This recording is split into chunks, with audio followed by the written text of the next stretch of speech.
Right now, our big story on 12 News at 5, a dramatic rescue in Texas, a group of people jumping into action to try to rescue two children who became trapped inside that truck that flipped over in floodwaters. All that rushing water made it nearly impossible to open the vehicle's doors. Once they finally got the children out, they found that the infant wasn't breathing. The man shooting this video then put his phone into his pocket and performed CPR on that baby. Thankfully, the baby started breathing and both children are expected to recover. Today, that hero talked about the incredible effort from all those who helped. To me, it was tremendous. I mean, all the people that stopped, no regard for color, no regard for anything. They just went out there as a team, went and did this. Yes, we did. Now, adding to the drama, all this happened shortly after tornadoes had touched down in the area. But again, those two children are expected to be all right, thanks to those brave heroes. And fortunately, the man who was shooting the video knew CPR, but a lot of people may not know that the technique is absolutely different when it comes to infants.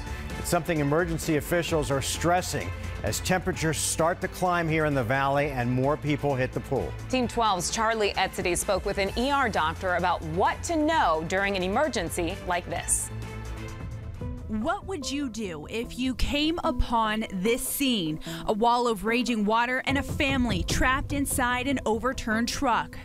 These Good Samaritans sprang into action, and for the next 6 minutes, their attempt to save lives was captured on cell phone video. It's very remarkable. Obviously, it looked like a very dangerous situation, and the way those people were risking their lives to save those children is remarkable. It's hard to tell, but it appeared like the baby looked like they weren't breathing or moving, and they pulled them free. Dr. Zebulon Timmons is an ER doctor at Phoenix Children's Hospital and says in situations like this one, knowing CPR can be the critical difference in whether a child lives or dies. The data shows us pretty clearly that the earlier CPR is done in a submersion or a drowning victim like this in pediatrics, the better their chance of having a good outcome.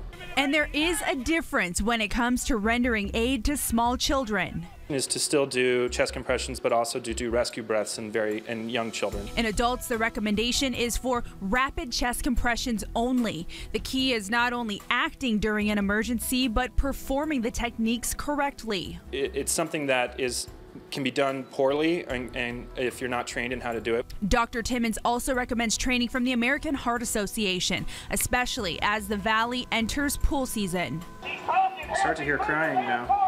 Baby's breathing again. That's the most important sign of life, is hearing that crying.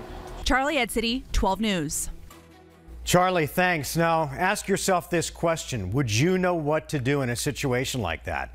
Here in the Valley, knowing what to do when it comes to water safety is vitally important, and that's why the Drowning Coalition of Arizona is hosting its annual water safety event.